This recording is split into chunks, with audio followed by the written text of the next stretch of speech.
हे सर्व इतकं अचानक घडलं की कोणालाही प्रतिक्रिया द्यायला संधीच मिळाली नाही. दक्षने जवळ येणाऱ्या मुलीला पाहताच थांबण्याचा प्रयत्न केला. पण गुरुत्वाकर्षणाने आराधना ज्या वेगाने येत होती, एक मोठा आवाज झाला आणि मग संपूर्ण लॉबीमध्ये शांतता पसरली. चॉकलेट आणि व्हॅनिला क्रीमने भरलेला तो 3 मजली केक थेट दक्ष मल्होत्राच्या छातीवर आणि चेहऱ्यावर येऊन पडला. क्रीमच्या जड थरांनी त्याचा महागडा सूट खराब केला आणि चॉकलेट सिरप त्याच्या चेहऱ्यावरून खाली ओघळत होते, ज्यामुळे त्याच्या पांढऱ्या शर्टवर विचित्र नक्षी उमटत होती. दक्षचे अंगरक्षक थक्क झाले होते. त्याचा सचिवही तोंड आ वासून राहिला होता आणि आराधना जी धक्क्याने जमिनीवर पडली होती. मुंबईच्या पंचतारांकित हॉटेलची विशाल आणि भव्य लॉबी नेहमीप्रमाणेही अधिक गजबजलेली होती. महागड्या अत्तरांचा सुगंध आणि मंद संगीताच्या वातावरणात श्रीमंत लोक आपापल्या कामात मग्न होते. पण या सगळ्यात एक अशी व्यक्ती होती जिची उपस्थिती चुंबनाप्रमाणे सर्वांचे लक्ष वेधून घेत होती. ते होते दक्ष मल्होत्रा, मल्होत्रा ग्रुप ऑफ इंडस्ट्रीचे एकमेव वारस आणि सध्याचे CEO. त्यांची उंची 6 फूट 2 इंच होती आणि त्यांनी गडद राखाटी रंगाचा इटालियन सूट घातला होता, ज्याचा प्रत्येक टाका त्यांच्या व्यक्तिमत्वाइतकाच बारकाईने शिवलेला होता. त्यांच्या चेहऱ्यावर एक शांत गंभीर भाव होता, जो नाकारता येण्यासारखा नव्हता. त्याने तिथे उपस्थित लोकांना प्रभावित केले आणि किंचित धाकही दाखवला. त्याने नुकताच जपानी शिष्टमंडळासोबत $1 कोट्यावधी करार निश्चित केला होता आणि त्या क्षणी आपल्या सचिवाने अंगरक्षकाच्या सोबतीने तो लॉबीतून बाहेर पडत होता. त्याची चाल राजेशाही थाटाची होती. मनगटावरील रोलेक्स घड्याळाकडे नजर टाकत पुढच्या बैठकीला पोहोचायला किती वेळ लागेल याचा विचार करत होता. दक्ष मल्होत्राला आयुष्यात 2 गोष्टींचा तिरस्कार होता: गैरव्यवस्थापन आणि विलंब. त्याचे आयुष्य एका गुंतागुंतीच्या गणिती समस्येसारखे होते, जिथे प्रत्येक पाऊल पूर्वनिश्चित होते आणि चुकीला अजिबात वाव नव्हता. दुसरीकडे हॉटेलच्या स्वयंपाकघरातून लॉबीमध्ये येताना एक वादळ पूर्ण वेगाने घोंघाटत होते. ती होती आराधना. 23 वर्षाची आराधना, जी सध्या तिच्या आयुष्यातील सर्वात मोठ्या पेचात सापडली होती. तिने दोन्ही हात एका भल्या मोठ्या 3 मजली केक मोठ्या मुश्किलीने तोलून धरला होता. हा केक एका उच्चभ्रू वाढदिवसाच्या पार्टीसाठी होता आणि आराधनाला आधीच 20 मिनिटे उशीर झाला होता. तिचा श्वास फुलला होता आणि तिच्या कपाळावर घामाचे थेंब चमकत होते.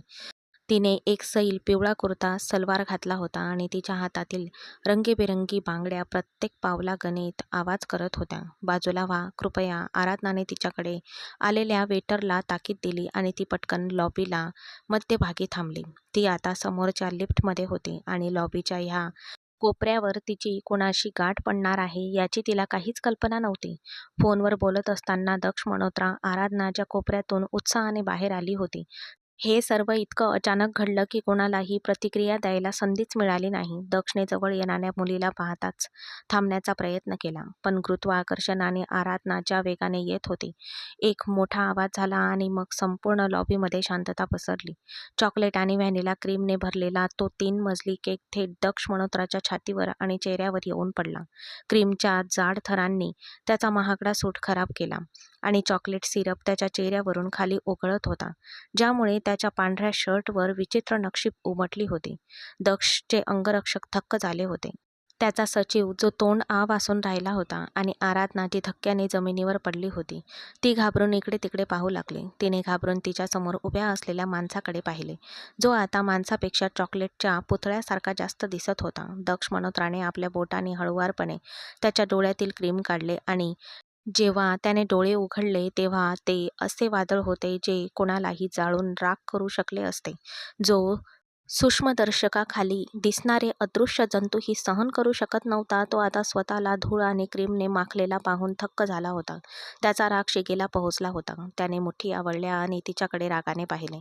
लॉबीमधील प्रत्येकाने श्वास रोखून धरला होता. दक्षने जमिनीवर बसून आपल्या तुटलेल्या सँडलकडे बघत असलेल्या आराधनाकडे पाहिले.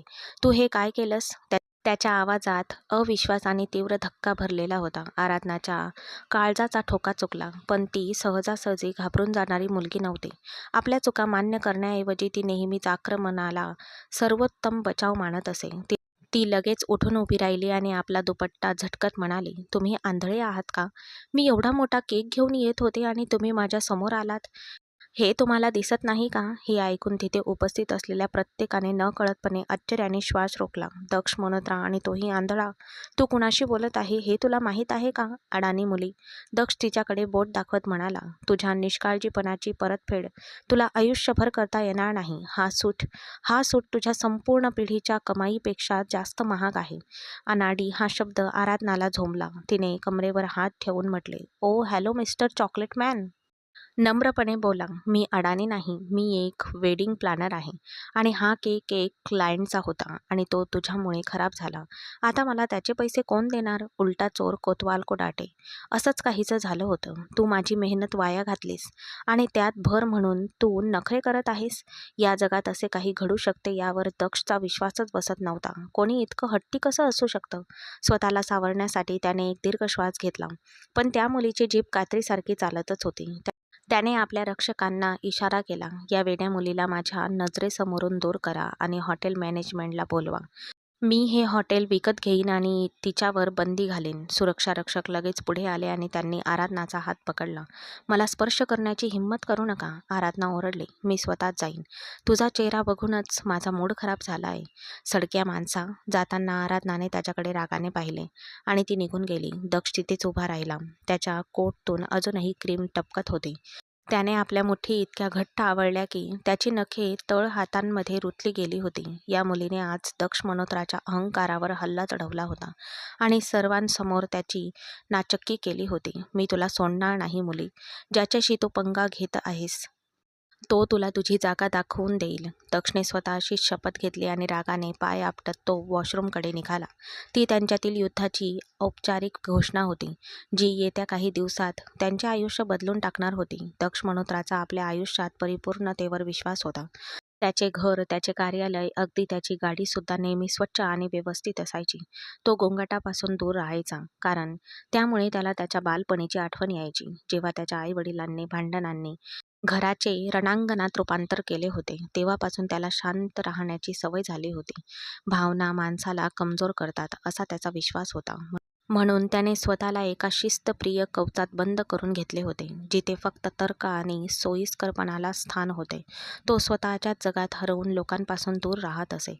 त्याचे कर्मचारी त्याच्या सावलीलाही घाबरत असत आणि त्याची बहीण राखीसुद्धा आपल्या भावासमोर मोठ्याने बोलू शकत नव्हती. त्याच्या अगदी उलट आराधनाचे आयुष्य एका उघड्या पुस्तकासारखे होते, पण त्याची पाने वाराने फडफडत होती. ती एका मध्यमवर्गीय कुटुंबातील होती. वडिलांच्या मृत्यूनंतर घराची सर्व जबाबदारी तिच्यावर पडली होती. ती एक वेडिंग प्लॅनर होती आणि लहान पार्ट्या आणि कार्यक्रमांचे आयोजन करत असे. पण तिचा खर्च तिच्या उत्पन्नापेक्षा जास्त होता. घराचे भाडे, तिच्या लहान बहिणीची फी आणि तिच्या आईची औषधे. ती कर्जाच्या ओझ्याखाली दाबली गेली होती. तिच्या दारावर बँकेची एक नोटीस लावण्यात आली होती, ज्यात असा इशारा होता की या महिन्याचा हप्ता न भरल्यास घर निलावात काढले जाईल. या सर्व अडचणी असूनही तिच्या चेहऱ्यावरचे हास्य कधीच मावळले नाही. तिला वाटायचे की जर ती रडली तर तिची आई आणि बहीण पूर्णपणे खचून जातील. ती अशी मुलगी होती जिला गोंधळातही दिलासा मिळत असे. तिला वाटायचे की शांतता ही अडथळा आहे, म्हणून ती सतत बोलत असे. हॉटेलमधील घटनेनंतर जेव्हा आराधना घरी परतली तेव्हा तिची अवस्था अधिकच खालावली होती. काय झालं? तिच्या कपड्यांवर केकचे डाग आणि पायाला तुटलेली चप्पल जेव्हा तिच्या आईने पाहिली तेव्हा तिने घाबरून विचारले. तेव्हा तिने तो एक किरकोळ अपघात होता असे म्हणून हसून विषय टाळला. पण आतून ती खूप घाबरली होती. तो केक, ज्याच्या नुकसानीचे पैसे तिला भरावे लागणार होते, त्यात तिची महिन्याभरची सगळी बचत संपली होती. बँकेचा हप्ता कसा भरायचा या विचारात तिला रात्रभर झोप लागली नाही. दरम्यान दक्ष मल्होत्रा आपल्या आलिशान बेडरूममध्येही अस्वस्थ होता. त्या मुलीचा चेहरा आणि तिचे शब्द, तुम्ही आंधळे आहात का, हे हातोड्यासारखे त्याच्या मनात घुमत होते. तो अपमान त्याला सहन होत नव्हता. त्याने आपल्या असिस्टंटला फोन केला.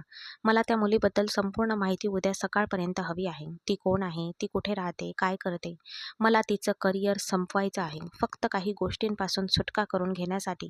दक्ष मल्होत्राला आव्हान देणारी ही मुलगी स्वतःला काय समजते? असिस्टंटने आदेशाची अंमलबजावणी केली आणि दुसऱ्या दिवशी सकाळी आराधनाची संपूर्ण फाईल दक्षच्या डेस्कवर होती. जेव्हा दक्षने ती फाईल वाचली तेव्हा त्याच्या ओठांवर एक उपहासात्मक हास्य उमटले. Dream wedding planners. म्हणजे ही छोट्या मोठ्या पार्ट्या घेते. लवकरच ती रस्त्यावर भीक मागू लागेल आणि मग तिला दक्ष मल्होत्राशी पंगा घेण्याचे परिणाम कळतील. दक्षने फाईल बंद केली आणि तो पुन्हा कामाला लागला. पण नशिबात काही वेगळेच होते. 2 दिवसांनी दक्षच्या घरात एक नवीन वादळ उठले. त्याची धाकटी बहीण राखीचे लग्न ठरले होते. लग्नाला फक्त 15 दिवस उरले होते.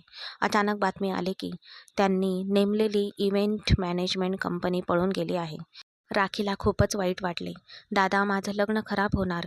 इतक्या लवकर व्यवस्था कोण करणार? सगळ्या चांगल्या कंपन्या बुक झाल्या आहेत. दक्ष तिला समजावण्याचा प्रयत्न करत होता. राखी, काळजी करू नकोस. मी एका मोठ्या आंतरराष्ट्रीय कंपनीला बोलावतो. पैशांची काहीच कमतरता नाही. पण राखी आपल्या मतावर ठाम होते. नाही दादा, मला देसी लग्न हवंय. अगदी जसं Instagramवर ड्रीम्स वेडिंग प्लॅनरवाले लोक करतात तसं. मी त्यांचं काम पाहिलंय, ते अप्रतिम असतं. मला तेच हवंय. दक्षला धक्काच बसला. ड्रीम वेडिंग प्लॅनर्स ही तर तीच कंपनी आहे जी आराधना नावाची मुलगी चालवते. दक्षने ठामपणे नकार दिला. प्रश्नच नाही राखी. ती कंपनी एक तृतीय पक्षी अव्यावसायिक स्त्री चालवते. मी तिला आपल्या घरात पाऊलसुद्धा ठेवू देणार नाही. राखी रडू लागली. दादा, तू नेहमीच तुझ्या मनाप्रमाणे वागतोस.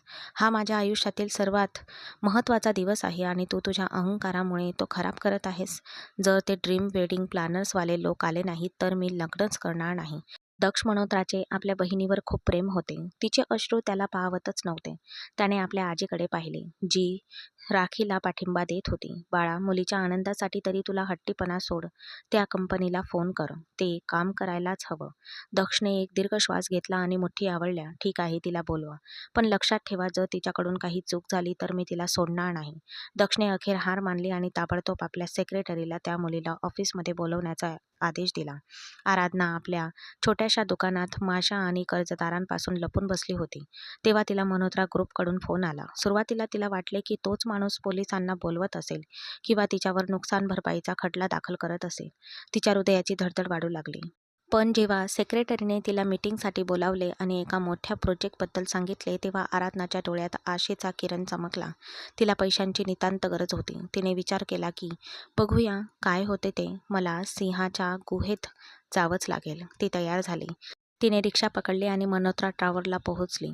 एवढी मोठी इमारत पाहून तिचे पाय थरथरले, पण तिने स्वतःला धीर दिला. घाबरू नकोस आराधना. तू एक सिंहिणी आहेस, सिंहिणी.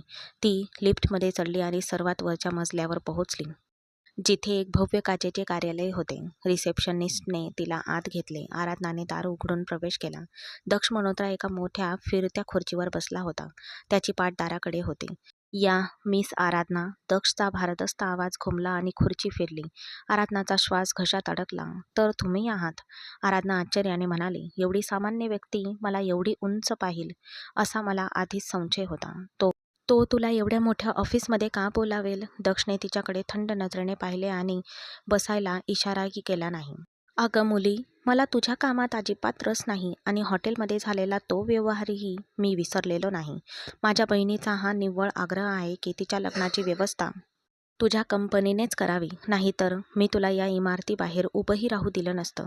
आराधनाला प्रचंड राग आला होता, पण तिला तिच्या घरावर आलेली नोटीस आठवली. तिने आपला राग गिळला. म्हणजे मी तुझ्या बहिणीचं लग्न आयोजित करावं असं तुला वाटतंय? आराधनाने व्यावसायिकपणा जपण्याचा प्रयत्न केला. हो. दक्ष मल्होत्राने एक फाईल तिच्याकडे सरकवली. हा करार आहे. तू तू मागितलेली नेमकी रक्कम त्यात लिहिली आहे. पण माझ्या काही अटी आहेत. आराधनाने फाईल उचलली आणि ती रक्कम पाहून तिचे डोळे उसपाटले. एवढ्या पैशांनी तिची सगळी कर्जे फेडता आली असती तिला. घरही वाचवता आलं असतं. अट क्रमांक 1. दक्ष खुर्चीवरून उठला आणि हळूच तिच्याजवळ गेला. लग्नाच्या वेळी कोणताही गोंधळ किंवा गडबड होता कामा नये. सगळं काही शिस्तीने व्हायला हवं. अट क्रमांक 2. तू माझ्या आड येणार नाहीस आणि माझ्याशी शक्य तितके कमी बोलशील. आणि अट क्रमांक 3. जर तुझ्याकडून एक जरी चूक झाली, अगदी छोटीशी जरी, तर तू केवळ हे सगळे पैसे परत करणार नाहीस तर मी तुझ्यावर इतका मोठा दंड लादेल की तुला आयुष्यभर तुरुंगात राहावं लागेल. चालेल का? त्याच्या डोळ्यात एक आव्हान होतं. आराधनाने घाबरून पळून जावं असं त्याला वाटत होतं. पण आराधनाने थेट त्याच्या डोळ्यात पाहिलं. मिस्टर रोबोट, मी तुमच्या सगळ्या अटी मान्य करते. मी असं लग्न लावून देईन की तुमच्या सडक्या चेहऱ्यावरही हसू येईल. आणि हो, मला तुरुंगात पाठवण्याचं स्वप्न पाहणं बंद करा, कारण मी चुका करत नाही. हे माझे काम आहे आणि मी त्याला एक प्रकारची पूजा मानते. तिचा विचार बदलण्याआधीच तिने पटकन फाईलवर सही केली. हे घ्या, मी सही केली आहे. आता मला एक ॲडव्हान्स चेक द्या, म्हणजे मी काम सुरू करू शकेल. दक्षने तिच्याकडे रागाने पाहिले. आपलं चेकबुक काढलं आणि एक चेक लिहिला. हा घ्या तुमचा चेक. तुम्ही तुमच्या टीमसोबत उद्या सकाळी 8 वाजता मल्होत्रा मॅन्शनमध्ये पोहोचा. फक्त 1 मिनिट. मी एका क्षणाचाही विलंब सहन करणार नाही. आराधनाने चेक हिसकावून घेतला आणि विजयी हास्य करत म्हणाली, काळजी करू नका. मला वेळेवर कसं, कुठे हजर राहायचं हे माहीत आहे. फक्त प्रार्थना करा की तुम्ही पुन्हा माझ्या मार्गात येऊ नका. नाहीतर यावेळी केक नाही, काहीतरी वेगळंच असेल. आराधना ताठ मानेने बाहेर पडली. जणू काही तिने एखादी लढाई जिंकली होती. दक्ष तिला जाताना बघत पुटपुटला, मी लवकरच तुझा अहंकार धुळीत मिळवीन. मिस आराधना. दुसऱ्या दिवशी सकाळी आराधना तिच्या टीमसोबत आणि सामानाने भरलेल्या ट्रकसह मल्होत्रा मॅन्शनच्या गेटवर उभी होती. मल्होत्रा मॅन्शन हे काही सामान्य घर नव्हते, तर एक प्राचीन, विस्तीर्ण वाडा होता. त्याच्या भिंती आणि दारामधून भव्यता आणि ऐश्वर्य झळकत होते. पण तिथे एक विचित्र भयान शांतता होती. लॉन व्यवस्थित कापलेले होते. फूल अगदी व्यवस्थित रचलेली होती. पण कुठेच जीवनाची काहीच खूण नव्हती. ना पक्ष्यांचा किलबिलाट, ना फुलांचा गोंगाट.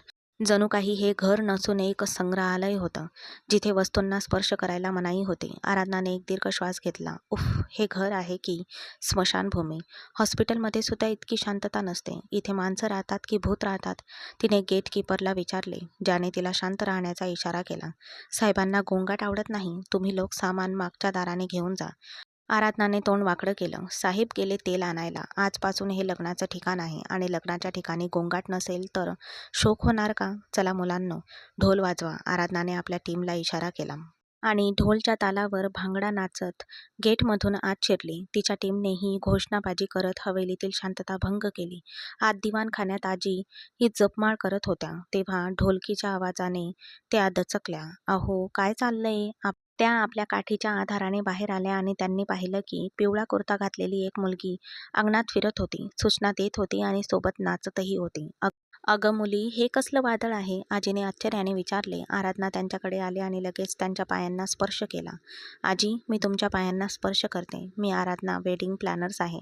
मी राखी दीदीच्या लग्नाची व्यवस्था करायला आली आहे आणि हा गोंगाट नाही, ही आनंदाची थाप आहे. मी तुझं हे शांत घर जागं करायला आले आहे. वर्षानुवर्ष घराच्या शांततेला कंटाळलेल्या आजी आराधनाचा उत्साह पाहून हसल्या. अगदी चिरंजीवी हो मुली, तू खरंच मेलेल्या हृदयांनाही जागं केलंस. पण हळू बोल, दक्षने ऐकलं तर वादळ येईल. आराधनाने सहजपणे खांदे उचकवले. अगं आजी, तो बदमाश माणूस ऑफिसला गेलाय, बरोबर? तो परत येईपर्यंत मी माझा तळ ठोकून बसेल. काळजी करू नकोस. फक्त स्वयंपाकघर कुठे आहे ते सांग.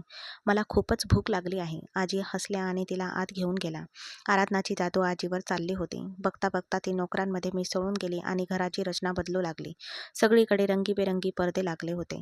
फुलांचे हार घातले होते आणि म्युझिक सिस्टम लावला होता. त्या संध्याकाळी दक्ष मल्होत्रा दमून घरी परतला तेव्हा गेटमधून आत शिरताच त्याच्या लक्षात आले की तो चुकीच्या घरी आला आहे. जिथे नेहमी पूर्ण शांतता असायची तिथे आता नवीन पंजाबी गाणी पूर्ण आवाजात वाजत होती. वरांड्यात झेंडूच्या फुलांची ढीग रचले होते आणि जिन्यावर रंगीबेरंगी कपडे विखुरलेले होते. दक्षचा पारा चढला. त्याने जोरात हॉर्न वाजवला, पण त्या गोंगाटात त्याचे कोणीही ऐकले नाही. तो रागाने गाडीतून उतरला आणि आत पडला. ही नाटकबाजी थांबवा. तो इतक्या मोठ्याने ओरडला की त्याचा आवाज संगीताच्या आवाजाला चिरडून सगळ्यांना ऐकू येत होता. सर्व नोकर भीतीने थांबले. पण जिन्यावर असलेली आराधना ती तिथे फूल लावत उभी होती. तेव्हा ती वळून हसली. अरे मिस्टर खडूस आले? Welcome to home. सरप्राईज कसं वाटलं? दक्ष रागाने जिना चढून तिच्यासमोर उभा राहिला. मी काय म्हणतो आराधना, आवाज नको.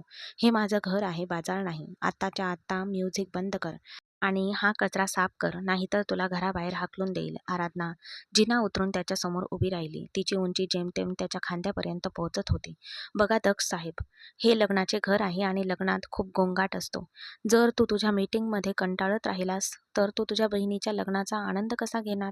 आणि घराबद्दल बोलायचं झालं तर हे आता माझं कामाचं ठिकाण आहे आणि इथे माझे नियम लागू होतील. तुझ्या खोलीत जा आणि कानात कापूस कोंब, कारण हे संगीत थांबणार नाही. दक्षला धक्काच बसला.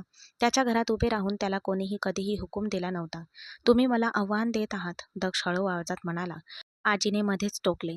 थांब दक्ष, ही मुलगी बरोबर म्हणते. घरात खूप उत्साह आहे. मग तुझी काय अडचण आहे? जाऊन फ्रेश हो आणि तिला काही बोलायची हिंमत करू नकोस. दक्षने आपल्या आजीकडे पाहिले, जी त्या मुलीसाठी ढाल बनून उभी होती. त्याने आराधनाकडे पाहिले, जी त्याला डोळा मारत होती. दक्षने हताशपणे डोके हलवले आणि तो निघून गेला.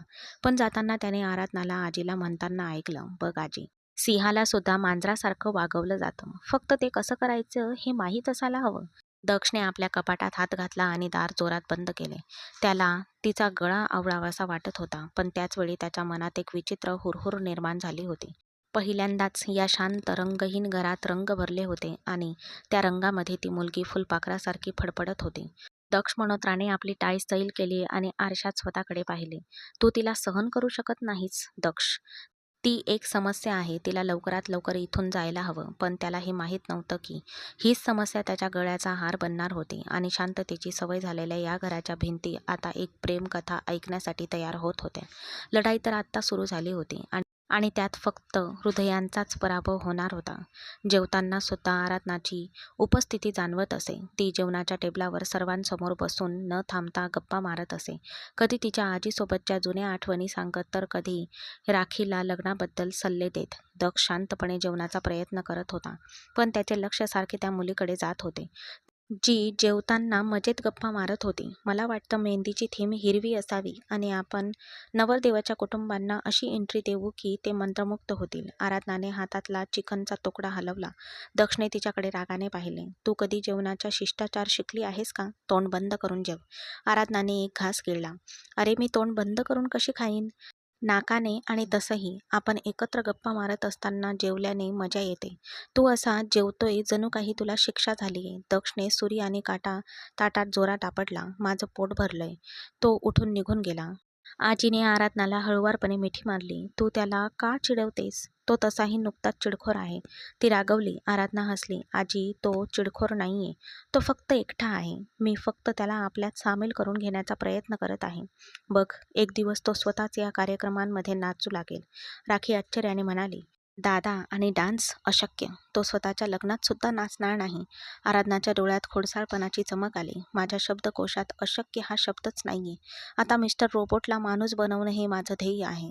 आराधना दृढ निश्चयी होती आणि दुसऱ्या दिवशी सकाळी तिने त्या मोहिमेवर काम सुद्धा सुरू केले. जेव्हा दक्ष मल्होत्रा ऑफिसला निघाला तेव्हा त्याने पाहिले की कोणीतरी त्याच्या चकचकीत काळ्या गाडीवर फुलांचा हार घातला होता आणि विंडस्क्रीनला रंग दिला होता. गाडीवर एक स्टिकर होतं, ज्यावर लिहिलं होतं, हसा, तुम्ही कॅमेऱ्याच्या कक्षेत आहात. दक्षने रागाने ते स्टिकर काढून टाकलं आणि आजूबाजूला पाहिलं. आराधना गच्चीवर उभी होती आणि त्याला हात हलवत होती. Good morning partner. तुमचा हा दिवस छान जाओ. दक्षने तिच्याकडे रागाने पाहिले आणि तो गाडीत बसला. पण गाडी सुरू करताना त्याच्या ओठांवर एक मंद स्मित उमटलं, जे त्याने पटकन लपवलं. ही मुलगी खरंच मागे हटणाऱ्यातली नव्हती आणि कदाचित पहिल्यांदाच कोणीतरी मागे हटत नसल्याबद्दल दक्ष मल्होत्राला जेवढा राग यायला हवा होता तेवढा आला नव्हता. हा त्यांच्यातील दुरावा कमी होण्याचं पहिलं चिन्ह होतं. मुंबईच्या सर्वात वर्दळीच्या रस्त्यांपैकी एकावर असलेला मल्होत्रा टॉवरची उंच काचेची इमारत म्हणजे जणू सूर्यच होता. सूर्यकिरणांनी आकाश चमकत होतं. पण या इमारतीच्या 20व्या मजल्यावरच्या CEO ऑफिसमधलं वातावरण मात्र नेहमीप्रमाणेच थंड आणि यांत्रिक होतं. दक्ष मल्होत्रा आपल्या मोठ्या डेस्कमागे बसून लॅपटॉपच्या स्क्रीनकडे एकटक पाहत होता. त्याच्या उजव्या हातात एक महागडा फाउंटेन पेन होता आणि डाव्या हातांची बोटे टेबलावर अस्वस्थपणे वाजत होती. सकाळपासूनच त्याचा मूड आज खराब होता, कारण एका आंतरराष्ट्रीय डीलमध्ये काही अडथळे येत होते आणि दक्षला अडथळे अजिबात आवडत नव्हते.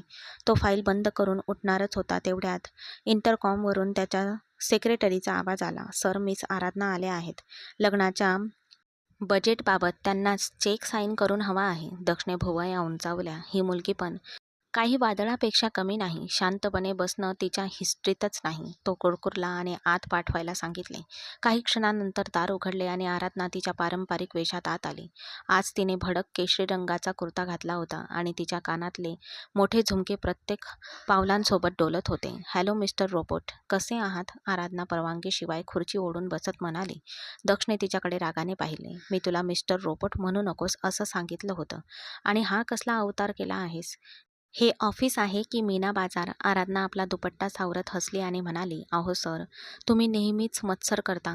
तुम्ही थोडे आनंदी असायला पाहिजे. असो, मी इथे तुमचा मूड चांगला करायला नाही, तर चेकवर सही करून घ्यायला आले आहे. मला राखीच्या मेहंदीसाठी काही खास आयात केलेली फुले मागवायची आहेत. दक्षने फाईल उचलली आणि त्यावर एक नजर टाकली. अतिशय खर्चिक. तो हळूच म्हणाला, पण राखीचा आनंद खराब करायचा नसल्यामुळे त्याने सही केली. आराधना फाईल घेऊन उठली. ठीक आहे, मी आता निघते. तसं तुझी कॉफी खूप कडू असते. कधीतरी त्यात साखर घाल, आयुष्य गोड होईल. असं म्हणत आराधना दाराकडे गेली. दक्षसुद्धा उठला, कारण त्याला खाली एका डिपार्टमेंटमध्ये जायचं होतं. ते दोघे एकत्र लिफ्टजवळ पोहोचले. दरवाजा उघडला आणि ते दोघे आत शिरले. दक्षने हळूच बटन दाबले आणि आराधना आरशात आपला दुपट्टा नीट करू लागली. लिफ्ट वेगाने खाली जात होती. तेव्हा 7व्या मजल्यावर ती अचानक एका धक्क्याने थांबली. लाईट्स अचानक गेले आणि इमर्जन्सी लाईट चमकला. लिफ्टमध्ये मिट्ट काळोख आणि घुसमट होती. आराधना घाबरली. काय झालं? लाईट्स गेले का? तिने अंधारात चाचपटत विचारले, पण तिला उत्तर मिळाले नाही. दक्ष मल्होत्रासाठी हे केवळ लाईट्स जाणेच नव्हते, तर त्याच्या सर्वात वाईट स्वप्नांची पूर्तता होती. त्याला क्लॉस्ट्रोफोबिया म्हणजेच बंद जागेची भीती होती, जी लहानपणी एका कोठडीत बंद केल्यामुळे निर्माण झाली होती. अंधार आणि बंद जागेने लगेचच त्याच्या नसा फुगल्या. तो तो धापा टाकू लागला आणि त्याच्या कपाळावर थंड घाम येऊ लागला. त्याला वाटले की लिफ्टच्या भिंती कोसळून तो आत चिरडला जाईल. दक्षने त्याच्या टायची गाठ सैल केली आणि त्याच्या ओठातून एक अडखळत आवाज बाहेर पडला, उघडा, उघडा. त्याच्या विचित्र आवाजाने आराधना दचकली. दक्ष, ठीक आहेस ना? आराधनाने तिच्या मोबाईलचा फ्लॅशलाईट चालू केला. असा प्रकाश दक्षच्या चेहऱ्यावर पडताच जशी आराधना थक्क झाली. जो माणूस नेहमी दगडासारखा कणखर आणि मजबूत दिसायचा, तो आता थरथर भिंतीला टेकून उभा होता. त्याचा चेहरा फिका पडला होता आणि तो छातीवर हात ठेवून धापा टाकत होता. दक्ष, काय झालं? आराधना लगेच त्याच्याकडे गेली. दक्षचे डोळे विस्पाटले. मला बाहेर काढला. माझा श्वास गुदमरतोय. त्याने आराधनाचा हात इतक्या घट्ट पकडला की तिला वेदना झाल्या. पण तिला माहीत होतं की हे सामान्य नाही. हा पॅनिक अटॅक होता. आराधनाने आपली भीती बाजूला सारली आणि त्याच्यासमोर उभी राहिली. दक्ष, माझ्याकडे बघ. काही झालं नाही. आपण फक्त लिफ्टमध्ये आहोत. जनरेटर लवकरच सुरू होईल. श्वास घे, एक मोठा श्वास घे. आराधना हळू आवाजात म्हणाली, पण दक्षची अवस्था अधिकच बिकट होती. त्याला काहीच ऐकू येत नव्हतं. आराधनाच्या लक्षात आलं की इथे तर्काचा काहीच उपयोग होणार नाही. तिने पटकन आपल्या खिशात हात घातला, जिथे ती नेहमी कँडी आणि टॉफी ठेवत असे, कारण तिची रक्तातील साखर कमी होत होती. तिने स्ट्रॉबेरी फ्लेवरची एक कँडी बाहेर काढली आणि पटकन तिचं आवरण काढलं आणि दक्षच्या तोंडाजवळ धरली. हे घे, खा. दक्षने नकारार्थी मान हलवली, पण आराधनाने ती कँडी जबरदस्तीने त्याच्या तोंडात घातली. प्लीज खा. तिची चव मनाला भुरळ पाडू शकते. जसा तो गोडवा दक्षच्या तोंडात शिरला तसा तो क्षणभर भानावर आला. आराधना पुढे म्हणाली, बघ दक्ष, मी इथेच आहे. काही होणार नाही. मग सांग, लहानपणी तुला कोणतं कार्टून आवडायचं? टॉम अँड जेरी की स्कूबी-डू? मी स्कूबी-डू बघायचे आणि मला अंधाराची खूप भीती वाटायची. पण मग माझ्या आईने मला सांगितलं की अंधार म्हणजे फक्त विश्रांती घेत असलेला प्रकाश असतो. दक्षचं लक्ष विचलित करण्यासाठी आराधना असं काहीतरी बरळत राहिली. तिने आपला एक हात दक्षच्या हातात ठेवला, जो बर्फासारखा थंड होता. दक्षची नजर आराधनाच्या चेहऱ्यावर खेळली होती. मोबाईल फोनच्या मंद प्रकाशात त्या मुलीच्या डोळ्यात भीती नव्हे, तर काळजी होती. आपुलकीची एक अशी भावना जी दक्षने कदाचित यापूर्वी कधीही अनुभवली नव्हती. त्याचा श्वास हळूहळू पूर्ववत झाला. कँडीच्या गोडव्याने आणि आराधनाच्या शब्दांनी त्याच्या भीतीची भिंत भेदली होती. 2 मिनिटांनी जनरेटर सुरू झाला. लिफ्टचे दिवे लागले आणि लिफ्ट पुन्हा चालू झाली. दक्षने एक दीर्घ श्वास घेतला आणि स्वतःला सावरले. त्याने पाहिले की आराधनाने अजूनही त्याचा हात धरला होता. आपली कमजोरी उघड झाल्याने दक्षला खूप लाज वाटली. त्याने हळूच तिचा हात सोडला. धन्यवाद, तो कोरड्या आवाजात म्हणाला. आराधनाने त्याच्याकडे रोखून पाहिले, पण कोणताही उपहासात्मक टोमणा किंवा विनोद केला नाही. तिने फक्त मान डोलावली. ठीक आहे मिस्टर रोबोट, यंत्रसुद्धा कधी कधी बिघडू शकतात, पण माणूस शेवटी माणूसच असतात. आराधनाने हसून वातावरण हलके केले. जेव्हा लिफ्ट तळमजल्यावर थांबली तेव्हा दक्ष घाईघाईने बाहेर पडला, पण त्याचे हृदय धडधडत होते. भीतीमुळे नाही, तर त्या लहानच्या लिफ्टच्या कॅबिनमध्ये नुकताच निर्माण झालेल्या भावनेमुळे. आराधनाने त्याचा कमकुवतपणा पाहिला होता, पण त्याचे प्रदर्शन केले नव्हते. हे दक्षसाठी धक्कादायक होते. घरी परतल्यानंतरही दक्ष त्या घटनेचा प्रभाव झटकून टाकू शकला नाही. तो विचारात हरवून गेला होता. आपल्या खोलीच्या बाल्कनीत उभे राहून तो खाली लॉनमध्ये चाललेली तयारी पाहत होता. घरी मेहंदीचा कार्यक्रम होता आणि ढोलकीचे ताल घुमत होते. आराधना नेहमीप्रमाणे इतर मुलींसोबत मेहंदी लावत तिथे उपस्थित होती. दक्ष मल्होत्राला तिचे हसणे ऐकू येत होते. पूर्वी त्याला ते फक्त गोंगाट वाटायचे, पण आज लिफ्टच्या घटनेनंतर त्याला त्यात जीव जाणवत होता. तिचे आभार मानायला जावे असे त्याने विचार केला, पण त्याच्या सतसत विवेकबुद्धीने त्याला रोखले. सोडून दे दक्ष, ती एक कर्मचारी आहे. तिने जे केले ते फक्त माणुसकी होती, दुसरे काहीच नाही. त्याने स्वतःला सावरले, पण त्याची नजर आराधनावर खिळून राहिली होती, जी हिरव्या शरारामध्ये एखाद्या फुलपाखराप्रमाणे इकडून तिकडे उडत होती. मेहंदीचा कार्यक्रम जोरात सुरू असताना एक अप्रिय घटना घडली. दक्षच्या व्यावसायिक भागीदाराची मुलगी माया, जी स्वतःला या घराची भावी सून समजत होती आणि जिला दक्षमध्ये प्रचंड रस होता, तिला आराधना सुरुवातीपासूनच आवडत नव्हती. दक्षची आजी आणि बहीण आराधनाला इतके महत्त्व का देतात याचा तिला हेवा वाटत होता, आणि आज जेव्हा तिने दक्षला बाल्कनीतून सतत आराधनाकडे पाहताना पाहिले तेव्हा तिचा संयम सुटला. आराधनाने एक धूर्त योजना आखली. ती स्टेजजवळ फुलांची सजावट करणाऱ्या आराधनाकडे गेली. "अगं, इकडे ये." मायाने तिला हाक मारली. "हो माया दीदी," आराधना हसून म्हणाली. मायाचा चेहरा पाहण्यासारखा झाला होता. "मला दीदी म्हणू नकोस, मी तुझी दीदी नाही." "असो, माझी अंगठी सैल होत आहे, मी ती काढून इथे टेबलावर ठेवत आहे. कृपया तिला सांभाळ. नृत्याच्या कार्यक्रमानंतर मी ती घेईन." आराधनाने होकारार्थी मान हलवली आणि म्हणाली, "ठीक आहे, मी सांभाळून घेईन." थोड्या वेळाने आराधनाला काही कामासाठी स्वयंपाकघरात जावे लागले. तिने तिथे एका टिश्यू पेपरखाली अंगठी लपवली आणि मोलकरणीला सांगून निघून गेली. मायाने संधी साधली आणि तिथून ती उचलून बाजूच्या टेबलावर ठेवलेल्या आराधनाच्या पर्समध्ये गुपचूप ठेवली. अर्ध्या तासाने हॉलमध्ये एकच गोंधळ उडाला. "माझी हिऱ्याची अंगठी," माया ओरडत होती. "ती 5 लाख रुपयांची अंगठी होती. मी ती इथेच ठेवली होती. कुठे गेली?" सगळे जमले. आजीलाही काळजी वाटू लागली. "बाळा, लक्षपूर्वक बघ, ती तिथेच असायला पाहिजे." माया खोटे अश्रू ढाळत म्हणाली, "मी ती इथेच ठेवली होती आणि या मुलीला त्याची काळजी घ्यायला सांगितलं होतं." मायाने स्वयंपाकघरातून नुकत्याच परत आलेल्या आराधनाकडे बोट दाखवला. आराधना थक्क झाली. "मी ती इथेच ठेवली होती. ती आत्ता इथेच होती." आराधनाने टेबलावर सगळीकडे शोधलं, पण तिथे काहीच नव्हते. मायाने आराधनाकडे रागाने पाहिले. जेव्हा स्वतः त्या अंगठीचा रखवाला चोर आहे तेव्हा ते गायब होणारच होतं. "या हलकट मुली श्रीमंतांच्या घरी फक्त चोरी करायलाच येतात. मला आधीच संशय होता." माया सर्वांसमोर आराधनाचा अपमान करू लागली. आराधनाचा चेहरा लाल झाला. "माझ्यावर आरोप करण्याची हिंमत करू नकोस. मी गरीब असेन, पण मी चोर नाही."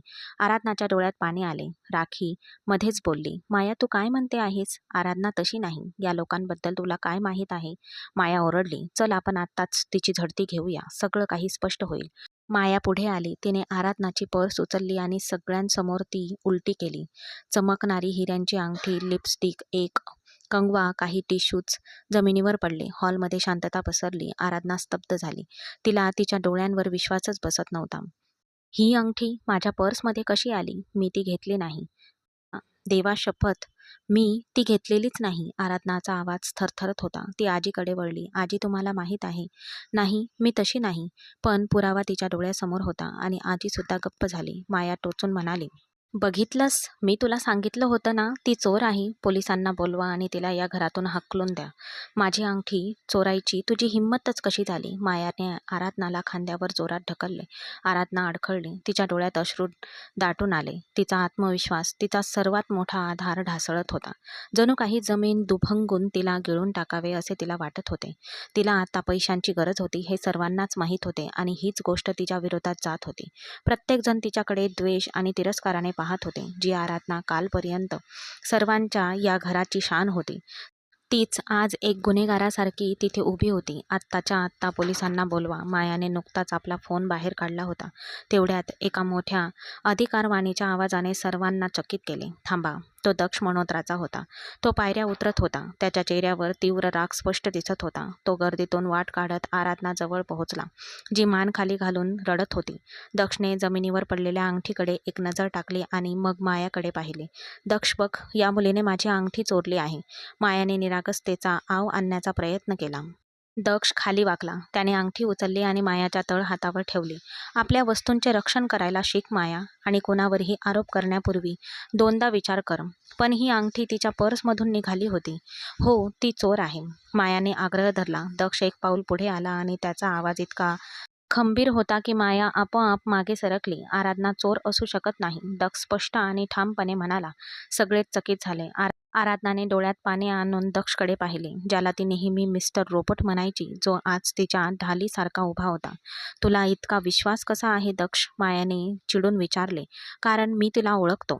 दक्ष आराधनाच्या डोळ्यात बघत म्हणाला, ती कदाचित वेडी असेल, ती कदाचित निष्काळजी असेल, ती कदाचित उद्धटही असेल, पण ती चोर नाही. ज्या मुलीने माझे लाखो रुपयांचे नुकसान करूनही माझ्या डोळ्यात डोळे घालून पाहिले, तिने तुझ्या या साध्या अंगठीवरून आपली नजर खाली केली नसती. तिच्या डोळ्यात लोभ नाही माया, तिला स्वाभिमान आहे आणि मला माणसं ओळखता येतात. दक्षच्या शब्दांमध्ये इतकं वजन होतं की कोणीही काही बोलायचं धाडस केलं नाही. आणि तिच्या पर्समध्ये सापडलेल्या अंगठीबद्दल बोलायचं झालं तर, ती तिथे कशी पोहोचली हे घरातले कॅमेरे तुम्हाला सांगतील. दक्षने भिंतीवरच्या CCTV कॅमेऱ्याकडे बोट दाखवला. मायाचा चेहरा फिका पडला. तिथे कॅमेरा आहे हे तिला माहीत सुद्धा नव्हतं. तिचे हात पाय गारठले. मायाला बदलत्या चेहऱ्याकडे बघून दक्षला सगळं काही समजलं. जर फुटेजमध्ये मला दुसरं काही दिसलं माया, तर लक्षात ठेव, या घराचे दरवाजे तुझ्यासाठी कायमचे बंद होतील. दक्षने तिला ताकीद दिली. माया घाबरली आणि म्हणाली, नाही नाही, कदाचित मी ते चुकून कुठेतरी विसरले असेल, मला आठवत नव्हतं.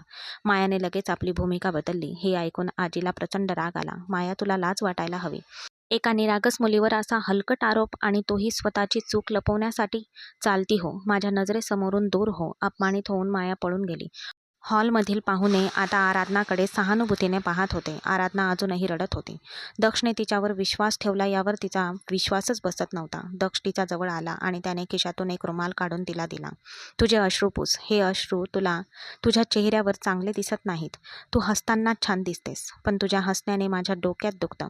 आराधनाचा मूड हलका करण्याचा प्रयत्न करत दक्ष हलक्या आवाजात म्हणाला. आराधनाने रुमाल घेतला आणि त्याच्याकडे पाहिले. धन्यवाद मिस्टर रोबोट, ती हळूच आवाजात म्हणाली. मला वाटलं होतं की तुम्ही मला चोर समजाल. दक्षच्या ओठांवर एक मंद स्मित उमटले. आराधना, तुझ्यावर संशय घेण्यासाठी मला कोणत्याही पुराव्याची गरज नाही, कारण मला माहीत आहे की तू वस्तू चोरत नाहीस. तू फक्त माझी शांतता भंग करतेस, आणि तू माझी शांतता आधीच भंग केली आहेस. आता अंगठी चोरून तू काय करणार आहेस? दक्षच्या शब्दांनी आराधनाच्या चेहऱ्यावर अश्रूमधूनच हसू आले. दक्ष तिला तिथेच सोडून आपल्या खोलीकडे परत निघाला, पण तो निघताना त्याच्या मनावरचा भार हलका झाल्यासारखं त्याला वाटलं. त्याने आपल्या अनाला मागे सोडून सत्याची साथ दिली होती, आणि त्याबद्दल आराधनाच्या डोळ्यात दिसलेली कृतज्ञता त्याच्यासाठी कोणत्याही व्यावसायिक करारापेक्षा अधिक मौल्यवान होती. दक्ष खोलीत शिरला आणि बाल्कनीत उभा राहिला. थोड्या वेळाने खोलीत पुन्हा ढोलकीचा आवाज येऊ लागला, पण यावेळी त्यात एक नवीन लय होती, आणि दक्षला कळून चुकले होते की ही लय आता थेट त्याच्या हृदयापर्यंत पोहोचत आहे. आराधनाने खालून वर पाहिले, हाताने हृदयाची खून केली आणि म्हणाली, धन्यवाद. दक्ष काहीही न बोलता आत गेला, पण त्याच्या आतला बर्फ वेगाने वितळत होता. त्याला जाणवले की ही ती मुलगी केवळ एक इव्हेंट प्लॅनर नाही, ती एक कलाकार बनत आहे. त्याच्या आयुष्याच्या ओसाड कॅनव्हासवर रंग भरत आहे. पण दक्ष मल्होत्रा अजूनही त्याच्या जुन्या सवयींचा कैदी होता. आपण प्रेमात पडत आहोत हे स्वीकारायला तो तयार नव्हता. त्याने त्याचे श्रेय माणुसकीला दिले, पण आराधनाचे दुःख पाहून त्याला जेवढी अस्वस्थता झाली, तेवढी माणुसकीने कधीही आणली नव्हती. ही एका मैत्रीची सुरुवात होती, शब्दांच्या पलीकडचे केवळ भावनांच्या धाग्याने बांधलेले एक बंधन, आणि हे बंधन दिवसेंदिवस अधिक घट्ट होत होते. दुसऱ्या दिवशी सकाळी जेव्हा आराधना नाश्त्याच्या टेबलापाशी आली, तेव्हा तिचे डोळे सुजलेले होते, पण तिच्या चेहऱ्यावर ते जुने स्मित हास्य होते. दक्ष मल्होत्रा आधीच तिथे उपस्थित होता. आराधना शांतपणे तिच्या खुर्चीवर बसली आणि तिने टोस्ट उचलला. दक्षने मोबाईलच्या मागून तिच्याकडे पाहिले. आज शांत का आहेस? काही वादळ येणार आहे का? दक्षने टोमणा मारला. आराधनाने त्याच्याकडे न पाहता म्हटले, मी फक्त विचार करत होते की तुम्ही माझ्या विचाराने इतके वाईट नाहीत. दक्षने वर्तमानपत्र खाली ठेवले. गैरसमज करून घेऊ नकोस, मी अजूनही तोच माणूस आहे, तुझा बॉस, आणि जर तुझ्याकडून कामात चूक झाली तर मी कालचा पाठिंबा विसरून जाईल. आराधना हसली. हो हो बॉस, मला समजलंय. तुमच्या धमक्या आता जुन्या झाल्या आहेत. काहीतरी नवीन युक्ती शोधून काढा. दक्षने डोके हलवले आणि कॉफीचा एक घोट घेतला. पण आज समोर बसलेल्या मुलीमुळे त्याला कॉफीमध्ये साखरेची गरज वाटली नाही. तिच्या उपस्थितीने वातावरण अधिक सुखद झाले होते, आणि त्याला याची सवय होत चालली आहे हे त्याला जाणवत होते. पण या सवयीचे प्रेमात रूपांतर होईल की नाही, की अनाची भिंत पुन्हा एकदा त्यांच्यामध्ये उभी राहील, हे काळच ठरवणार होते. पण एक गोष्ट निश्चित होती, प्रेमाने दक्ष मल्होत्राच्या हृदयाच्या दारावर थाप मारली होती, आणि कदाचित ते दार उघडणे किंवा बंद ठेवणे आता दक्षच्या हातात राहिले नव्हते. मुंबईच्या रात्री जेव्हा ढग दाटून येतात तेव्हा हवेत एक विलक्षण जादू पसरते. आज मल्होत्रा मॅन्शनच्या विस्तीर्ण गच्चीवर असलेले दृश्य होते. मुसळधार पाऊस कोसळत होता आणि थंड वाऱ्यामुळे वातावरण अधिकच आल्हाददायक झाले होते. दक्ष मल्होत्रा हातात कॉफीचा मग घेऊन रेलिंगजवळ उभा होता आणि काळोख्या आकाशातून पडणाऱ्या पावसाच्या थेंबांकडे पाहत होता. त्याचे विचार आता व्यावसायिक सौद्यावर किंवा शेअर बाजारातील चढ उतारांवर नव्हते, तर त्या मुलीवर होते, जिने गेल्या काही दिवसात त्याचे घर आणि हृदय बदलून टाकले होते. आराधना लग्नाच्या शेवटच्या तयारीची पाहणी करण्यासाठी आणि छतावरील सजावटीचे पावसापासून रक्षण करण्यासाठी खालच्या हॉलमधून नुकतीच परत आली होती. दक्षला तिथे एकटा उभा असलेला पाहून ती जागीच स्तब्ध झाली. दक्ष पाठमोरी उभा होता, विचारात गडलेला. आराधना हळूच पावले टाकत त्याच्याजवळ गेली. तुम्ही झोपला नाहीत का मिस्टर रोबोट? पावसाच्या आवाजावर आराधनाचा आवाज अस्पष्टपणे घुमला. दक्ष मनोत्रात दचकून तिच्याकडे वळला. आज त्याच्या डोळ्यात नेहमीचा कठोरपणा नव्हता, त्याऐवजी एक विचित्र थकवा आणि एकटेपणा होता. मला झोप आली नाही, दक्ष थोडक्यात म्हणाला आणि पुन्हा पावसाकडे पाहण्यासाठी वळला. आराधना येऊन त्याच्या बाजूला उभी राहिली. त्यांच्यात शांतता पसरली होती, पण ही शांतता आता अनोळखी नव्हती. तुला पाऊस आवडतो का? आराधनाने विचारले. दक्षने एक दीर्घ श्वास घेतला. मला पाऊस आवडत नाही, मला त्याचा आवाज आवडत नाही, पण आज आज मला त्या आवाजाची पर्वा नाही. आराधनाने आश्चर्याने त्याच्याकडे पाहिले. का? दक्षने कॉफीचा एक घोट घेतला. कदाचित कारण माझ्या आतला आवाज बाहेरच्या आवाजापेक्षा जास्त तीव्र झाला आहे. आराधना, तुला माहीत आहे का मला शांतता का आवडते? आराधनाने मान हलवली आणि म्हणाली, नाही. कारण जेव्हा मी लहान होतो तेव्हा हे घर खूप गोंगाटाचं होतं. माझ्या आईवडिलांच्या भांडणाचा आवाज, वस्तू तुटण्याचा आवाज, किंचाळण्याचा आवाज. मी ते आवाज टाळण्यासाठी माझ्या खोलीत लपून कान झाकून घ्यायचो. तेव्हापासून मी माझं जग शांत ठेवायचं ठरवलं, मनात कोणतीही भावनिक वादळ येऊ नये म्हणून. पण मग तू आलीस आराधना. दक्ष वळला आणि त्याने आराधनाच्या डोळ्यात थेट पाहिलं. तू वादळासारखी आलीस आणि माझे सगळे दरवाजे खिडक्या तोडून टाकल्यात. आराधनाच्या हृदयाची धडधड वाढू लागली. दक्षच्या आवाजातील वेदना आणि स्वीकार तिच्यासाठी नवीन होता. आराधनाने हिंमत गोळा केली आणि दक्षच्या हातावर हात ठेवला. दक्ष, शांतता चांगली आहे, पण इतकीही नाही की ते माणसाला आतून पोखरून काढेल. तू स्वतःला एका कवचात बंद करून ठेवला आहेस. मला फक्त एवढंच हवं होतं की तू त्या कवचातून बाहेर यावं आणि आयुष्य किती सुंदर आहे हे पाहावं. हा गोंगाट फक्त भांडणाचाच नसतो, त्यात आनंदाचाही असतो. त्यात प्रियजनांचं हास्यही आहे. दक्षने त्याच्या हातावर असलेल्या तिच्या हाताकडे पाहिले, पण तो हात काढला नाही. तुझं बरोबर आहे. कदाचित मला या गोंगाटाची सवय झाली आहे, किंवा कदाचित मला आता तुझी सवय झाली आहे. दक्षचे शब्द न कळतपणे त्याच्या तोंडातून बाहेर पडले आणि मग त्याला आपण काय बोललो याची जाणीव झाली. वातावरणात एक जादुई शांतता पसरली. त्यांची नजरानजर झाली आणि पावसाचे थेंब त्यांच्या भोवती नाचू लागले. आराधनाचा चेहरा लाजेने लाल झाला. तिने दुसरीकडे पाहिले. ती पुढे झुकली. बरं, मला मला खाली काही काम आहे, कृपया ते तू इथेच करून घे. आराधना घाबरून घाईघाईने खाली गेली. तिथे दक्ष मनोत्रा उभा होता. त्याच्या ओठांवरचे हसू डोळ्यांपर्यंत पोहोचले होते. तिला सोडून आपण अपूर्ण आहोत हे त्याला माहीत होते. दुसऱ्या दिवशी सकाळी सूर्य उगवला तेव्हा पाऊस थांबला होता आणि पॅलेसमध्ये एक नवीन वादळ घोंगावत होते. नाश्त्याच्या टेबलावर सगळेजण उपस्थित होते. आजी, राखी आणि दक्ष. आज दक्ष जरा जास्तच ताजातवाना दिसत होता. आराधना स्वयंपाकघरातून पराठे घेऊन आली आणि सगळ्यांना देऊ लागली. दक्षने रोज प्यायचा काळ्या कॉफीचा मग उचलला आणि न बघताच एक मोठा घोट घेतला. पुढच्या क्षणी त्याचे डोळे बाहेर आले आणि तो त्याच्या तोंडातून कॉफीचा फुवारा उडाला. बापरे, हे काय आहे? दक्ष खोकलला. त्याचा चेहरा लाल झाला आणि डोळ्यात पाणी आले. आजी आणि राखी घाबरल्या. काय झालं दादा? दक्षने पाण्याचा ग्लास उचलला आणि एका दमात पिऊन टाकला. मीठ आणि मिरची? कोणी कोणी केलं हे? दक्ष गर्जना करत म्हणाला. त्याची नजर थेट आराधनावर पडली, जी आपला चेहरा दुपट्ट्याने लपवून हसू दाबण्याचा अयशस्वी प्रयत्न करत होती. आराधना. दक्ष आपली खुर्ची बाजूला सारत म्हणाला. आराधनाने आरडाओरड ऐकला आणि ती धावतच सुटली. मी काही नाही केलं, ती फक्त तुझ्या आयुष्यात थोडा चव आणत होती. आराधना हसत हसत दिवाणखान्याकडे धावली. चव? मी सांगतो तुला चव. काय चाललंय? तिथेच थांब. दक्ष सगळं विसरून तिच्या मागे धावला. आपला गंभीर आणि रुबाबदार मालक एखाद्या लहान मुलासारखा जेवणाच्या टेबलाभोवती धावपळ करत आहे हे पाहून नोकर आश्चर्यचकित झाले. आराधना सोप्यावरून उड्या मारत धावत होती आणि दक्ष तिच्या अगदी मागे होता. आजी हसून हसून लोटपोट होत होती. तिला पकड दक्ष, तिला सोडू नकोस. आजीने आगीत तेल ओतले. अखेरीस दक्षने आराधनाला जिन्याजवळ पकडले. आराधनाचा श्वास फुलला होता आणि ती अजूनही हसत होती. पुरे थांब मिस्टर रोबोट, मी शरण आले. आराधनाने हात वर केले. दक्ष सुद्धा थापा टाकत होता. त्याने आराधनाचे हात धरले आणि तिच्या अगदी जवळ उभा राहिला. तू कधीही सुधारणार नाहीस आणि माघार तर घेणारच नाहीस, बरोबर? दक्षने खोट्या रागाने विचारले. कधीच नाही. मी जर माघार घेतली तर तू पुन्हा कंटाळवाणा होशील. आराधना त्याच्या डोळ्यात बघत खोडसाळपणे म्हणाली. दक्षची पकड ढिली झाली. त्या क्षणी त्याला जाणवले की त्या मुलीच्या खोडसाळपणासाठी तो सर्वस्व त्याग करू शकतो. घर हास्याने भरून गेले होते आणि मनोत्रा वाड्याच्या इतिहासातील ते सर्वात सुंदर दृश्य होते. पण सुख आणि दुःख हातात हात घालून येतात. लग्नाचा दिवस आला. घर नवरीसारखे सजवले होते. सगळीकडे दिव्यांची रोषणाई होती. पाहुण्यांची गर्दी होती आणि आराधना एखाद्या सोनपरीप्रमाणे सर्व व्यवस्था सांभाळत होती. आज ती खूपच सुंदर दिसत होती. फिकट गुलाबी रंगाच्या लेहेंग्यात एखाद्या स्वप्नातील राजकुमारीसारखी दिसत होती. दक्ष तिच्याकडे पुन्हा पुन्हा पाहत होता. ही मुलगीच आपलं आयुष्य आहे हे सगळ्यांना सांगावं असं त्याला आज वाटत होतं. पण लग्नाच्या विधी अजून बाकी होत्या. वरात आली होती आणि लग्नाच्या विधींची वेळ जवळ आली होती. तेवढ्यात अचानक एक मोठा आवाज आला. हॉलच्या छतावरून एक जड आणि महागडा झुंबर निसटून थेट तिथे पडणार होता, जिथे आराधना पाहुण्यांचे स्वागत करत उभी होती. कोणाच्याही ते लक्षात आलं नाही, पण दक्षची नजर त्या झुंबरवर पडली. आराधना, तिथून बाहेर ये. दक्ष आपल्या पूर्ण ताकदीने ओरडला आणि विजेच्या वेगाने तिथून पळाला. आराधनाने आश्चर्याने वर पाहिले, पण तोपर्यंत खूपच उशीर झाला होता. ते झुंबर खाली पडत होते. आराधना भीतीने स्तब्ध झाली होती. तिला तिच्या डोळ्यांसमोर मृत्यू दिसत होता, पण झुंबर तिच्यावर पडण्याआधीच एका मजबूत शरीराने तिला दूर ढकलले.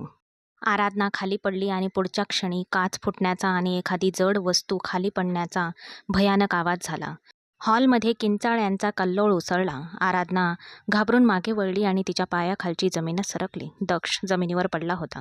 झुंबराचा एक मोठा भाग त्याच्या पायावर आणि हातावर पडला होता. रक्ताचा पूर वाहत होता आणि दक्ष बेशुद्ध होता. दक्ष, आराधनाची भेदक किंचाळी घुमली. ती वेड्यासारखी त्याच्या दिशेने धावली. दक्ष, डोळे उघड. तुला काहीही होऊ शकत नाही, आराधना त्याला म्हणाली. तिने त्याचे डोके मांडीवर टेकवले. तिचे हात रक्ताने लाल झाले होते. लोक जमा झाले. ॲम्ब्युलन्स बोलवा. राखी रडत होती. आराधनाचे मन सुन्न झाले होते. तिला काहीच समजत नव्हते. तिच्या मनात फक्त एकच विचार घोळत होता. दक्षला वाचवा. त्या पांढऱ्या आणि उदास हॉस्पिटलच्या खोलीत औषधांचा वास दरवळत होता. दक्षच्या हातांना आणि पायांना पट्ट्या बांधल्या होत्या आणि तो ड्रीप लावलेल्या अवस्थेत पलंगावर पडला होता. तो आता डेंजर झोनमध्ये नव्हता, पण जखमा खोल होत्या. आराधना दाराजवळ उभी राहून रडत होती. तिचा मेकअप खराब झाला होता आणि तिचे डोळे सुजले होते. दक्षने हळूच डोळे उघडले आणि त्याला दिसलेली पहिली व्यक्ती म्हणजे आराधना. पाणी. दक्ष हळू आवाजात म्हणाला. आराधना लगेच पुढे सरकली आणि तिने त्याला पाणी देऊ केले. तू वेडा झाला आहेस का? का? तू हे का केलंस? तुला काही झालं असतं तर? आराधना रडत रडत त्याला ओरडू लागली. तुला हिरो बनण्यात इतका रस आहे का?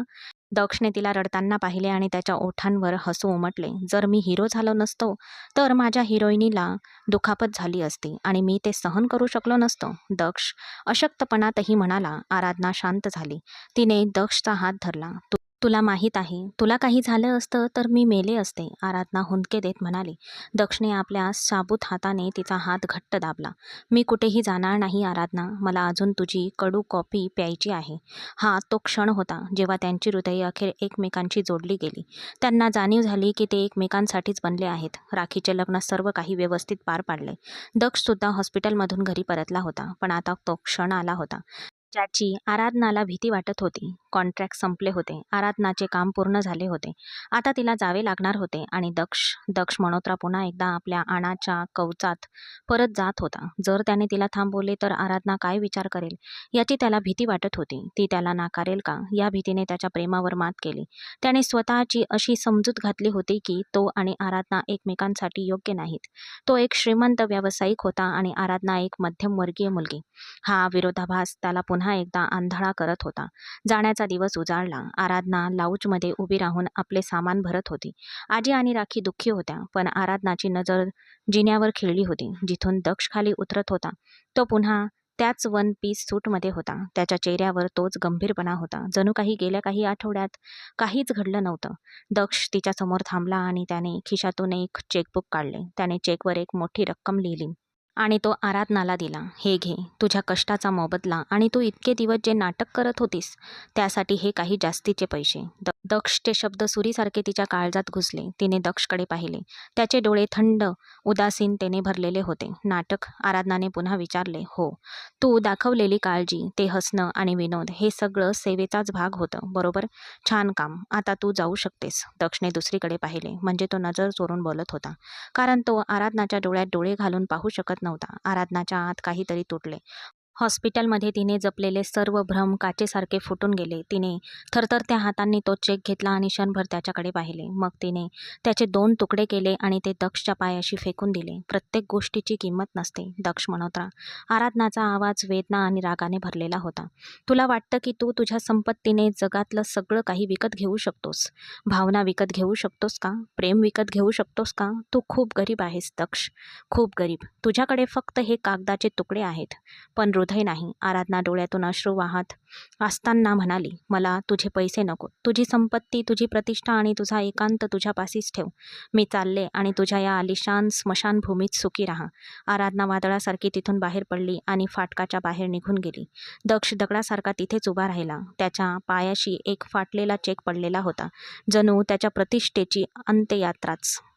आजीने खेदाने मान हलवली आणि ती आपल्या खोलीत गेली, कारण तिच्या नातवावर तिच्याकडे कोणताही इलाज नव्हता. घरात पुन्हा शांतता पसरली, तीच भयावह शांतता जिच्यापासून दक्ष नेहमी दूर पळायचा. आराधनाच्या निघून गेल्यानंतर 1 आठवडा उलटला, पण दक्षला हा 1 आठवडा एका शतकासारखा वाटला. मनोत्रा वाडा आता त्याला सतावत होता.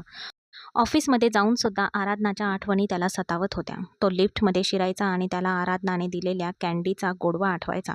घरी आल्यावर त्याला वाटायचं की आराधना कुठून तरी प्रकट होईल आणि मिस्टर रोबोट म्हणून हाक मारेल, पण तिथे फक्त शांतता असायची. त्याने खाणं पिणं सोडून दिलं होतं. त्याच्या डोळ्यांखाली काळी वर्तुळे तयार झाली होती. तो एक जिवंत प्रेत बनला होता. एके रात्री तो त्याच्या खोलीत अंधारात बसला होता. तेव्हा आजी आत आली. तिने दिवा लावला आणि दक्षची अवस्था पाहून तिचं हृदय दुःखाने भरून आलं. दक्ष बाळा, तू तुझ्या गर्वाच्या आगीत जळून किती काळ जळत राहणार आहेस? आजीने त्याच्या डोक्यावर हात ठेवला. दक्षने वर पाहिलं. आजी, ती गेली, तिने मला सोडून दिलं. नाही बाळा, तू तिला जाऊ दिलंस. तुला तुझ्या अनाला राजा बनवायचं होतं, बरोबर? बरं, तू तो झालासही.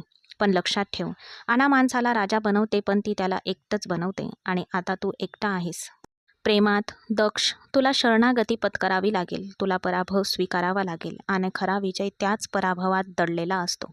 अजून वेळ आहे, जा आणि तिला मिळव. नाहीतर ही शांतता तुला वेड लावेल. आजीच्या शब्दांनी दक्षच्या हृदयावरची शेवटची मोहोर तोडली. त्याला आपली चूक खोलवर जाणवली. तो हे काय करत होता? फक्त त्याच्या भीतीमुळे आणि अनामुळे. त्याने आपल्या आयुष्याचा प्रकाश विझवून टाकला होता. नाही, मी तिला गमावू शकत नाही. दक्ष एकदम उठून उभा राहिला. त्याच्या डोळ्यात दृढ निश्चय होता. तो धावत बाहेर पडला.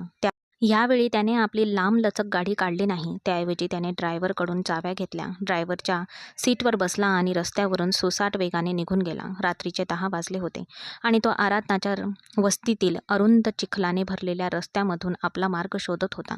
ती वस्ती, जिथे भेट देण्याची त्याने यापूर्वी कधीही कल्पना केली नव्हती, ती त्याला स्वर्गाच्या वाटेसारखी वाटत होती. मोठ्या मुश्किलीने त्याला आराधनाचे घर सापडले. एक लहान, मोडकळीस आलेले घर, ज्याच्या दारावरचा निळा रंग उखडला होता. दक्षने गाडी थांबवली. तो खाली उतरला आणि दारावर टकटक केली. त्याचे हृदय अक्षरशः उंच वळून आले होते. थोड्या वेळाने दार उघडले आणि आराधना तिथे उभी होती. तिने साधे कपडे घातले होते. तिचे डोळे सुजलेले होते. कदाचित ती सुद्धा रडली असावी. दक्षला पाहून तिला धक्काच बसला. तू इथे? आराधनाने आश्चर्याने विचारले. दक्षने उत्तर दिले नाही. त्याने खिशात हात घातला, मूठ आवळली आणि ती आराधनाकडे पुढे केली. आराधनाने प्रश्नार्थक नजरेने त्याच्याकडे पाहिले. दक्षने हळूच आपली मूठ उघडली. त्याच्या तळहातावर हिऱ्याची अंगठी नव्हती, तर तीच स्ट्रॉबेरी कँडी होती, जी आराधनाने त्याला लिफ्टमध्ये दिली होती. आराधनाच्या डोळ्यात पाणी तरळले. दक्षचा आवाज दाटून आला. आराधना, माझ्या घराची शांती, माझ्या आयुष्याचे रंग, तू हे सगळं तुझ्यासोबत घेऊन आलीस. मी माझा स्वाभिमान गमावला आराधना.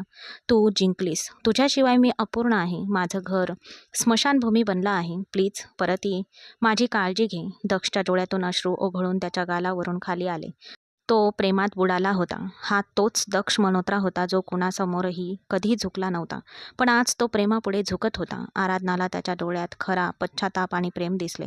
तिचे हृदय द्रवले, पण तिने आपले अश्रू पुसले आणि खोटा हट्ट धरला. फक्त परत येऊन चालणार नाही मिस्टर रोबोट. माझ्या काही अटी आहेत. दक्षने लगेच होकारार्थी मान हलवली. मी सर्व अटी मान्य करतो. अट क्रमांक 1. आराधनाने एक बोट वर केले. तुमच्या कपाटातले अर्धे कपडे माझे असतील, आणि तेही भडक रंगाचे, हो, कारण तुमच्यासारखं मला फिके रंग अजिबात आवडत नाहीत. दक्ष हसला. कबूल. संपूर्ण खोली तुझ्या कपड्यांनी भरलेली असेल. आणि अट क्रमांक 2. आराधना हसली. तुम्हाला माझ्या अटी मान्य कराव्या लागतील आणि कधीकधी तुला मी बनवलेली खारट कॉफी प्यावी लागेल. दक्ष मनापासून हसला. मी आयुष्यभर तुझा सगळा वेडेपणा, तुझी सगळं खोडकरपणा स्वीकारायला तयार आहे. फक्त माझ्यासोबत राहा. आराधना हसली. त्याच्या हातातून कँडी घेतली. वेष्टन उघडले आणि दक्षच्या तोंडात घातले. गोडवा घे पार्टनर. सौदा पक्का झाला. दक्षने तिच्याकडे पाहिले आणि आपल्या अनाला वेळेवर हरवल्याबद्दल देवाचे आभार मानले. रस्त्यावरील दिव्यांच्या मंद प्रकाशात दोन हृदय एकमेकांना भेटली आणि आकाशातून पावसाचे हलके थेंब पडू लागले. जणू काही निसर्ग त्यांच्या या प्रेमाचा साक्षीदार होता. अनाचा किल्ला भेदला गेला होता आणि प्रेमाच्या दाराने त्यांच्या हृदयाचे दरवाजे कायमचे उघडले होते.